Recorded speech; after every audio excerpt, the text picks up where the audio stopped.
Wartime bomb shelters, over 1,600 of them, still remain in this one city. Chongqing is home to one of the largest air raid shelter systems in the world, stretching for hundreds of miles on the ground. And today, they're used in ways you would never expect. Hotpot underground and the bookstore. Let's check it out. Hello my friends, I'm Kathy, the library hunter. Today we're in Chongqing, a beautiful mountain city in southwest China, exploring a bookstore hidden inside a wartime bunker. Chongqing is a massive city with over 30 million people. Because of its unique landscape, Chongqing was chosen as China's wartime capital during the World War II. And that's where the story of these bunkers began. And we will come back to that in a bit. The bookstore we're visiting today is called军哥书屋, the book house of Brother Jun. I first discovered it on social media a few months before this trip, and immediately decided to put Chongqing on my travel list. And guess what? It was totally worth it. To get to the bookstore, we took Metro Line 18, got off near the Sichuan Fine Arts Institute, and walked through a pretty famous graffiti street. Just walking along the street gives you a very authentic Chongqing vibe.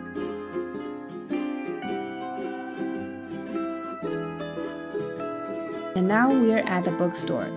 Stepping inside, the space still clearly feels like an air raid shelter. And the entrance is a large chamber about 4 meters high, because it's a space that once allowed many people to gather during wartime emergencies. The temperature inside is always cooler than outside. And if you've experienced Chongqing's summer heat, you will understand how valuable that is. Further in, the bunker becomes a long tunnel corridor. Bookshelves line both sides of the walls, reaching all the way up to the ceiling. A long wooden table runs through the center.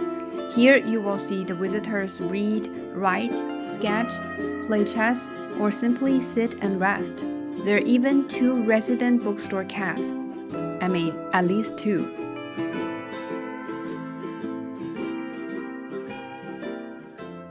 Beyond the main book area, the bunker opens into another U-shaped corridor that feels almost like an informal museum. Scattered throughout the space are objects collected by the owner, old posters, maps, and everyday items from the past decades. Chongqing sits in a basin, surrounded by mountains and rivers, giving it a layered and almost vertical feel.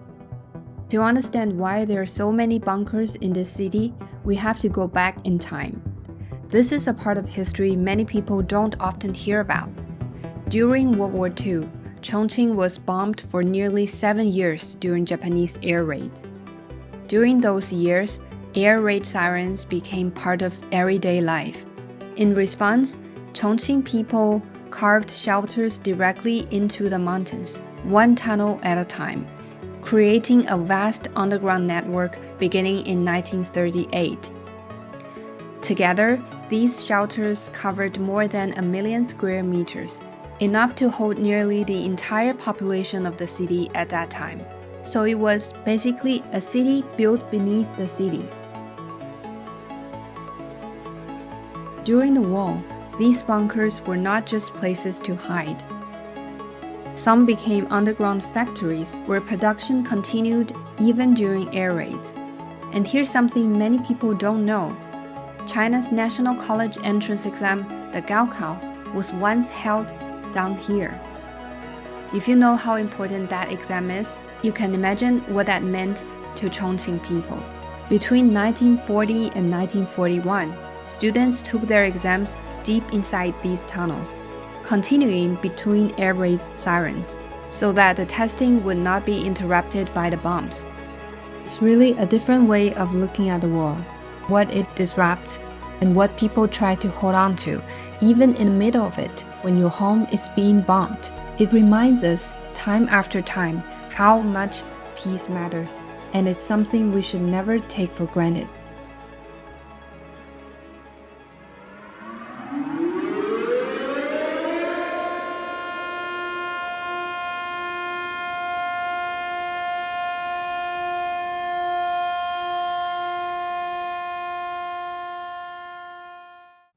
Today, these bunkers have taken on entirely new lives. Once built for survival in war, they're now filled with everyday life. Since the 1980s, locals have discovered that these spaces can stay cool all year round, and gradually they have transformed into independent bookstores, tea houses, hotpot restaurants, and even farmers market. They have taken on new roles shaped by the city's unique character while still carrying the weight of their past.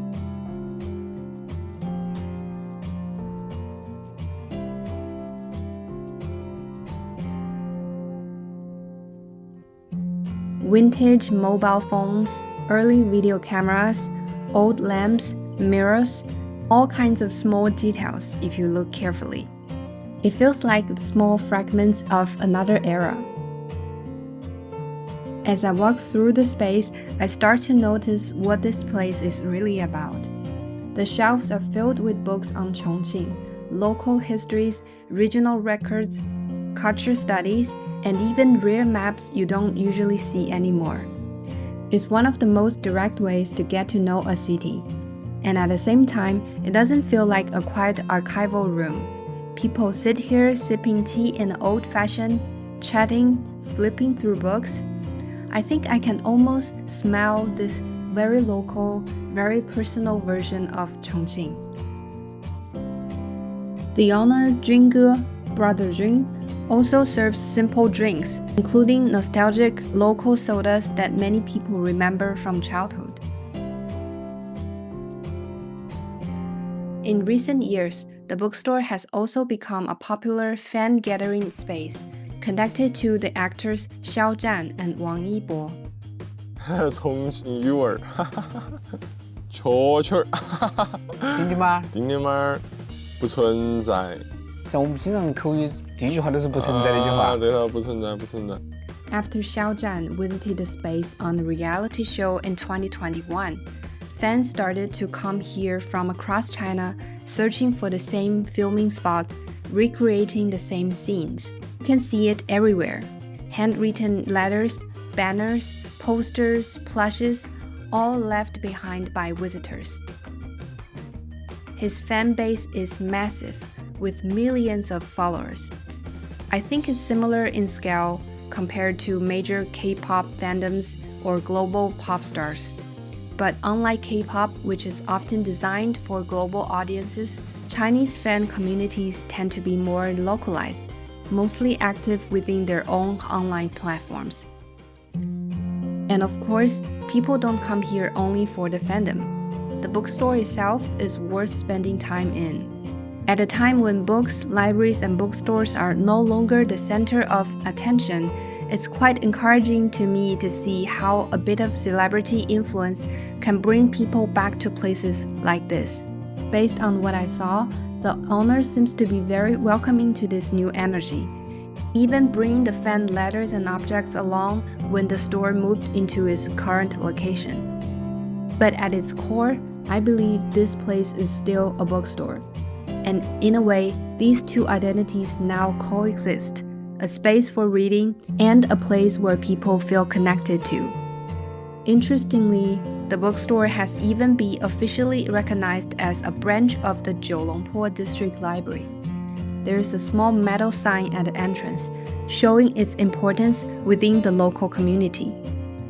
What I love most about this place is that it holds several layers of Chongqing at once. A wartime shelter, a bookstore, and a living space where people actually connect. And in the next video, we will uncover a very different side of Chongqing, why it's often called the most cyberpunk city in the world, and explore the most unexpected book places you can find in this city. A train to go into a building! Yes, I was there, and so are many books. See you next time. Bye!